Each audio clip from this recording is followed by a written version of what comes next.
दूंगा। Chairman PTI ने समी इब्राहिम, अब्बास शबीर और दीगर सहाफियों से मुलाकात की है। सच के साथ खड़े होने पर इमरान खान का बोल को खिराजे तहसीन। इमरान खान ने कहा कि बोल बेहतरीन काम कर रहा है। बोल ने लॉन्ग मार्च को भरपूर कवरेज दी है। इमरान खान ने सहाफियों से बातचीत में लॉन्ग मार्च पर भी बात की। कहा मुल्क में हकीकी आज़ादी के लिए पूरी कौम को निकलना होगा। मुल्क बहरानों में है, हल साफ और शफाफ इंतखाबात हैं।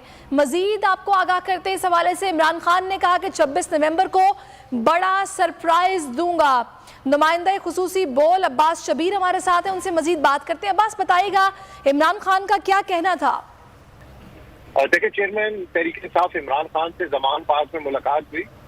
सीनियर एंकर पर्सन गोल टीवी समी इब्राहिम साहब मौजूद थे और भी मीडिया के कुलीग मौजूद थे उस मुलाकात में, जिसमें तर्जुमान पंजाब हुकूमत मुस्तरद जमशेद चीमा ने मुलाकात अरेंज करवाई थी और वो भी इस मुलाकात में मौजूद